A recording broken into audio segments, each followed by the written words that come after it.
పరిశ్రమలు, పెట్టుబడులు, steel plant దాన్ని మీద వచ్చి డిస్కషన్ని మీ తమిళలో చేశారు. చేసినట్టే మంత్రి గారు వచ్చి దాన్ని ఇనిషియేట్ చేశారు. వారు మాట్లాడినంతసేపు ఎన్ని సందర్భాలు ఏం మాట్లాడినా ఎక్కడ మేము ఇంటర్వ్యూ అవ్వకుండా అన్ని వింటూనే ఉన్నాం. దయచేసి వినండి. అవైతే మా వాళ్ళు ఉంటారు. అది కాదు, అది వాస్తవమా అవాస్తవమా అనేది మేము మాట్లాడి చెప్తాం. అది వాస్తవాలా అవాస్తవాలా ఏంటో మేము చెప్తాం.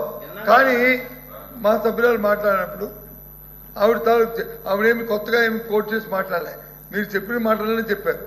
మీరు చెప్పారు అవే చెప్పారు తప్ప ఏమి కొత్త మాట ఏమీ మాట్లాడలే. మీరు మాట్లాడి తిరిగి కోట్ చేస్తే గౌరవ మంత్రి గారు వచ్చి అంత ఆవేశం ఏం పిక్కు ఇదేనండి సభ సాంప్రదాయం, ఇదేనండి. ఎవరు చెప్పారు ఏం పీకారని చెప్పా 5 సంవత్సరాలు ఏం తీసుకొచ్చారో అడిగా. ఎందుకట్లా మాట్లాడతారు? మీరు లేరు, బయట ఉన్నారు. ఇప్పుడు వచ్చారు హౌస్లోకి. ఇప్పుడు వచ్చి మీరు మాట్లాడతారు. హౌస్లో లేరు, టీవీలో చూస్తున్నారేమో. ఎట్లా మాట్లాడతారు సార్ మీరు?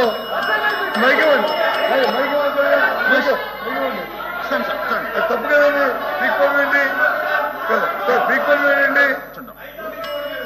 పీక్కోనండి వాళ్ళు విత్తనం చేయమండి. హౌస్ సమాధానం చెప్పండి. మీరు అంటున్నారు కదా పీక్కోనండి. ఎంత గౌరవంగా ఉండాలి. మేము ఎవరైనా ఒక్క మాట్లాడామా? పరుసు మాట ఏమైనా ఒక్క పరుసు మాట మాట్లాడామా? ఏమైనా అమ్మాయి చెప్తుంది ఏంటి? కోఆపరేట్ చేయాలి.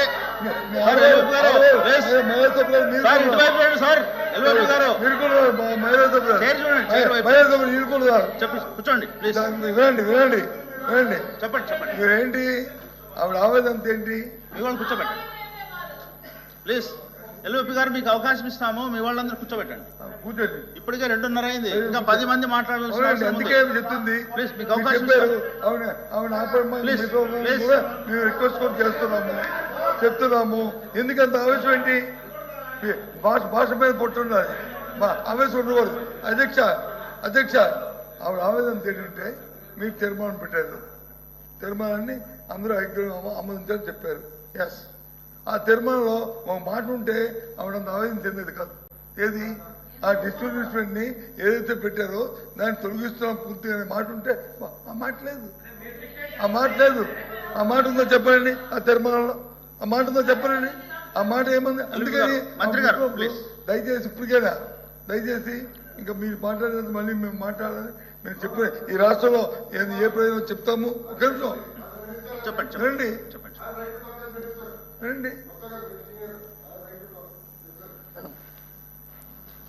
అధ్యక్ష, మళ్ళీ చాలా స్పష్టంగా చెప్తున్నా. విశాఖ స్టీల్ ప్లాంట్ మాకు ఎమోషన్ అధ్యక్ష. సారీ బట్ మాకు ఎమోషన్ అధ్యక్ష. It is personal for me. Visakha steel plant అనేది మాకు పర్సనల్ అధ్యక్ష. చాలా స్పష్టంగా సుమారుగా 13,000 కోట్ల రూపాయలు 14,000 కోట్ల రూపాయలు మేము తీసుకొచ్చి ఇంజెక్ట్ చేసింది ఏంటి అధ్యక్ష? ప్రైవేటీకరణ జరగకుండా. అది సింపుల్ లాజిక్. నంబర్ 1. నంబర్ 2, నేనే స్టేట్మెంట్ ఇచ్చా, ప్రైవేటీకరణ జరగదు అనే స్టేట్మెంట్ ఇచ్చాను. గౌరవ సభలో ఇచ్చాను sir. In the floor of the council I made a statement on behalf of Andhra Pradesh government. ఎట్లా సార్ ఇది? ఇప్పుడు నేను అడగదలుచుకున్నా, మీరు ఈ రెజల్యూషన్ కి మీరు ఒప్పుకుంటున్నారా లేదా? మీరు చెప్పండి. ఈ రెజల్యూషన్ మీరు తీర్మానానికి ఒప్పుకుంటున్నారా లేదా? మీరు సూటిగా చెప్పండి సార్. ఎల్ఓపి గారు సార్, మేము మాట్లాడినప్పుడు మా పార్టీ తాలూకా అభిప్రాయాన్ని మా రెజల్యూషన్ కూడా పెట్టిన పూర్తి వివరాలని చెప్తాము. దయచేసి ఇప్పుడు డిస్కషన్ ఏంటంటే, జరుగుతున్న చర్చ ఏంటంటే, ఏదైతే మంత్రి గారు ఆవేశంగా ఏ సందర్భంలో కానీ ఆ పీక్కుంటారనే మాట రికార్డులో తొలగించాలి. ఆయన గారు చెడ్డపేరు ఆయన జీవితంలో మచ్చ లేచి ఓందాగా చెప్తే ఆయన తాలూకు అమలతను నిలబడతారు. లేకపోతే ఆయన జీవితంలో మచ్చ ప్రజలు తెలుస్తారు. రేపు మాకు అభ్యంతరం లేదు. కానీ ఇలాంటి పరుష పదాలు మహిళా సభ్యుల మీద అలాంటి పురుష పదాలని వాడటం అనేది సమంజసం కాదు.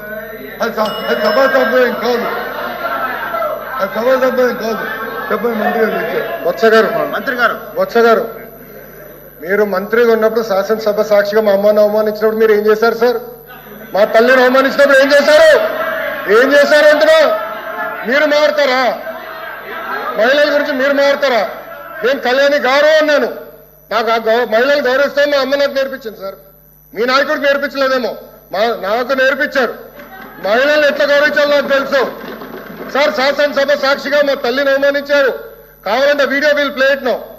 ఆడియో ఉంది దాంట్లో క్లియర్ గా. ఒక తల్లి ఆవేదన బాధ నాకు తెలుసు సార్. నేను చూసా, 3 నెలలు పట్టింది మా తల్లి రికవర్ అయ్యేదానికి. You please don't lecture me on respecting women. నేను కళ్యాణి గారు అన్నాను, కానీ రికార్డులు లేని మేడం గారు అన్నా. ఏకవచ్చంతో ఏనాడు నేను మాట్లాడలేదు సార్. నాకు చిత్తశుద్ధి ఉంది సార్. వినండి సార్, మీకు ఓపిక లేకపోతే బయటకు వెళ్ళండి, I no problem. Please listen. మీ తల్లిని అవమానిస్తే మీరు ఇట్లా మారుతారా? మీ భార్యను అవమానిస్తే మీరు ఇట్లనే మారుతారా? మీరు మాకు లెక్చర్లు ఇస్తారా? నేను మేడం గారు అన్నాను, కళ్యాణి గారు అన్నాను. సార్ ఏమన్నారు? మేడం గారిని అన్నా. నేను మేడం గారిని ఏనాడు అనలేదు. మహిళలంటే నాకు గౌరవం సార్. ఆయన పార్లమెంట్ రెస్పెక్ట్ ఉంది. అరే మీకేం తెలుసా? అట్లా మారుతా లూజ్గా ఏం మారుతున్నారో తెలుసా మీకు? ఒక తల్లిని అవమానిస్తే ఎంత బాధపడుతుందో మీకు తెలుసా? నేను చూశాను 3 నెలలు, 100 రోజుల బాధ నేను చూశాను. మీరు చూసారా? ఒక మహిళ అవమానిస్తే, శాసనసభ సాక్షి అవమానిస్తే ఎంత కుమిలిపోయిందో నేను చూశాను. మీరున్నారా? మాట్లాడచ్చు మీ తల్లి గురించి మాట్లాడమంటారా? ఈరోజు ఇదే మీకు నేర్పించింది మీ ఇంట్లో. ఈ రోజు కూడా మీ కార్యకర్తలు ఏం చేస్తున్నారండి? మా మహిళలు వ్యతిరేకంగా పోస్టులు పెడతారా?